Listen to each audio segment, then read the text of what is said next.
Objective प्रश्नों की श्रृंखला में पिछले वीडियो में हमने 10 प्रश्नों को देखा था। आज हम देखते हैं 11वां प्रश्न। निम्नलिखित में से कौन सा खनिज अधात्विक है, यानी कि इससे धातुओं की प्राप्ति नहीं होती है? तो इसका सही उत्तर होगा अभ्रक। ठीक है, चारों ऑप्शन में से अभ्रक इसका सही उत्तर होगा। अभ्रक एक कुचालक है जिसका प्रयोग विद्युत उपकरणों में कुचालक के रूप में किया जाता है, तो यानी कि ये धातु नहीं है। अगला प्रश्न देखते हैं। निम्नलिखित में से कौन परंपरागत साधन है, यानी कि ऊर्जा का परंपरागत साधन है? ठीक है, तो सौर ऊर्जा गैर परंपरागत साधन है, तो ये उत्तर नहीं होगा। ज्वारीय ऊर्जा, ये भी उत्तर नहीं होगा। पवन ऊर्जा, ये भी उत्तर नहीं होगा। तो परंपरागत साधन क्या हो जाएगा? कोयला। बाकी शेष जो तीनों दिए गए हैं वो ऊर्जा के गैर परंपरागत साधन हैं या नवीकरणीय ऊर्जा के साधन हैं। अगला प्रश्न देखते हैं। निम्नलिखित में से किसको कृषि एवं सहायक क्षेत्रक भी कहा जाता है? तो प्राथमिक क्षेत्रक को कृषि एवं सहायक क्षेत्रक भी कहा जाता है। ठीक है, निम्नलिखित में से कौन सा व्यक्ति असंगठित क्षेत्रक के अंतर्गत आएगा? तो असंगठित और संगठित क्षेत्र दो तरह के क्षेत्रक बताया गया है। तो असंगठित क्षेत्रक में उन व्यक्तियों को रखते हैं जिनका रोजगार निश्चित नहीं होता है, मजदूरी कम होती है और उनकी नौकरी कभी भी जा सकती है। तो इस हिसाब से आप देखेंगे तो 4 ऑप्शन दिए गए हैं: दैनिक कृषि मजदूर, बैंक मैनेजर, सैनिक और राजपत्रित अधिकारी। तो इसमें सही उत्तर होगा दैनिक कृषि मजदूर। और ये बाकी जो 3 हैं ये संगठित क्षेत्र के हैं और दैनिक कृषि मजदूर जो है असंगठित क्षेत्र का है। अगला प्रश्न देखते हैं। मोनाजाइट रेत निम्नलिखित में से कौन सा खनिज पाया जाता है? ठीक है, तो मोनाजाइट रेत में पाया जाता है थोरियम। और ये मोनाजाइट रेत कहाँ पाई जाती है? केरल के तट पे। केरल की जगह पे आ गया मालाबार तट, तो मालाबार तट भी कहाँ पे है? केरल के पास। ठीक है, निम्न में से किस पड़ोसी देश की स्थिति मानव विकास की दृष्टि से भारत से बेहतर है? ठीक है, तो दक्षिण एशिया में सबसे अच्छी स्थिति पिछले वीडियो में बताए थे श्रीलंका। यह प्रश्न बार बार रिपीट होता है, हर साल कहीं न कहीं किसी न किसी सीरीज में आता ही है। ठीक है, तो इन चारों देशों में हमेशा 4 ऑप्शन रहेगा, तो उसमें श्रीलंका की स्थिति भारत से अच्छी है मानव विकास सूचकांक की दृष्टि से। और मानव विकास सूचकांक कौन जारी करता है, इसको आप कमेंट बॉक्स में बताइए। ये प्रश्न बहुत महत्वपूर्ण है, ये भी पूछा जा सकता है। भारत में आर्थिक उदारीकरण की शुरुआत कब हुई? ठीक है, अगला प्रश्न है। तो भारत में आर्थिक उदारीकरण की शुरुआत हुई थी 1991 में। उस समय वित्त मंत्री थे मनमोहन सिंह और प्रधानमंत्री थे पीवी नरसिम्हा राव।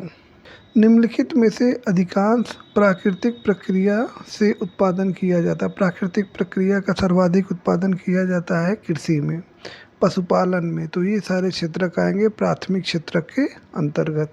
निम्नलिखित में से कौन सा एक फलीदार फसल है? ठीक है, मोटा अनाज, ज्वार, दालें, चावल। तो इसमें हो जाएगा उत्तर सही दालें। उत्पत्ति के आधार पर संसाधनों को निम्नलिखित में से कौन सा वर्गीकरण किया गया है? तो इसका सही उत्तर होगा जैव तथा अजैव दोनों। जैव में ये हुआ, अजैव भी होगा, और सही उत्तर क्या हो जाएगा? दोनों। ठीक है, तो यानी कि गए इसका सही उत्तर हो जाएगा।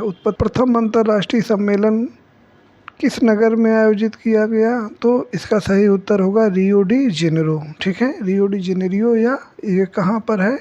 ये हो जाएगा आपका ब्राज़ील में। और ये प्रथम अंतर्राष्ट्रीय पृथ्वी सम्मेलन कब हुआ था? तो 1992 में। खरीफ की फसल कब बोई जाती है?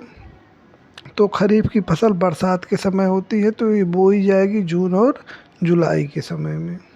निम्नलिखित में से कौन ऊर्जा खनिज है, यानी कि जिनसे ऊर्जा की प्राप्ति की जा सकती है? ठीक है, तो लोहा नहीं है, अभ्रक नहीं है, प्राकृतिक गैस इसका सही उत्तर होगा। प्राकृतिक गैस को जलाने से या सीएनजी को जलाने से ऊर्जा की प्राप्ति होती है।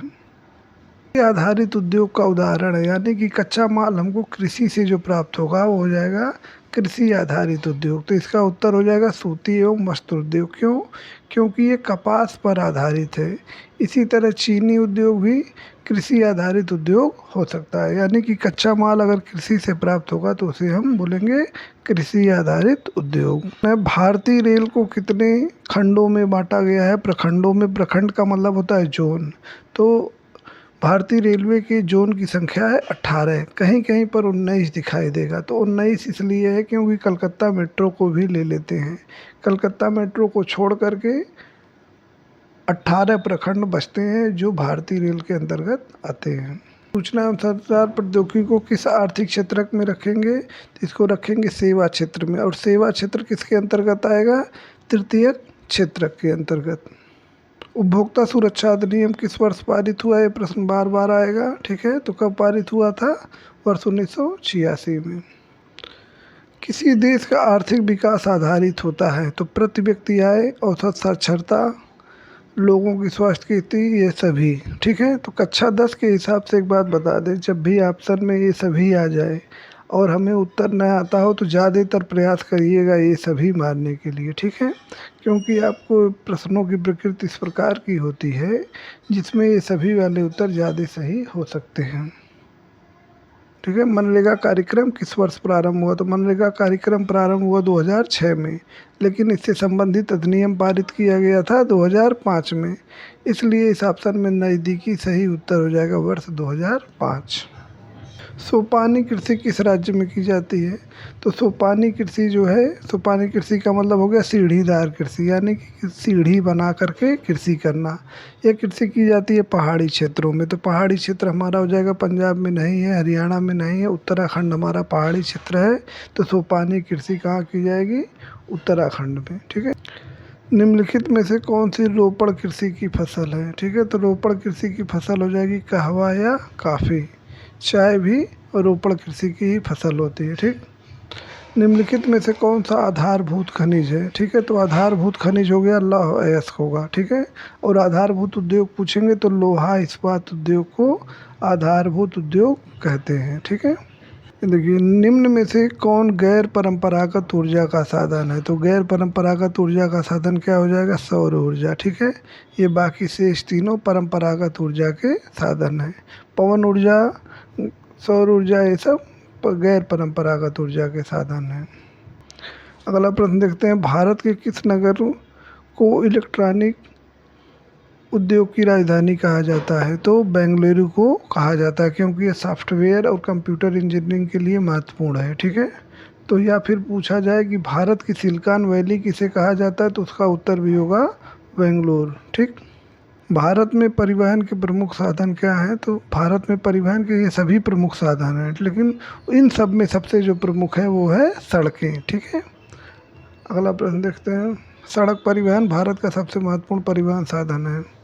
औद्योगिक क्रिया को किस आर्थिक क्षेत्र के अंतर्गत रखा जाता है? तो औद्योगिक क्रिया को द्वितीयक आर्थिक क्षेत्र के अंतर्गत रखा जाता है। ठीक है, तो इसका उत्तर हो जाएगा द्वितीयक क्षेत्र।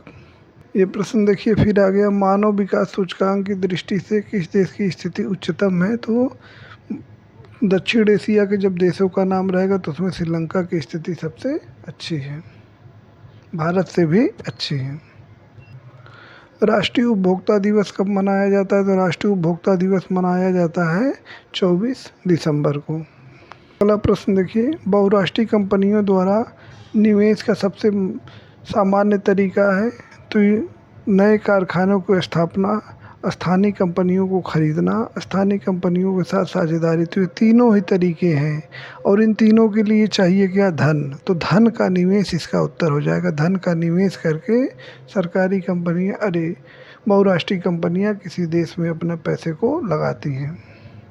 कौन सा उद्योग चूना पत्थर को कच्चे माल के रूप में प्रयोग करता है? तो इसका उत्तर हो जाएगा सीमेंट उद्योग। सीमेंट बनाने के लिए चूना पत्थर का प्रयोग किया जाता है। ठीक, तो आज का पाठ यहीं तक रहा। कल जो है हम लोग यहाँ 41वें क्वेश्चन से शुरुआत करेंगे। ये एक प्रश्न दे के जा रहे हैं जिसका उत्तर आपको कमेंट बॉक्स में देना है कि भारत में उदारीकरण की शुरुआत कब हुई। ठीक है, तो इसी के साथ इस वीडियो को समाप्त करते हैं।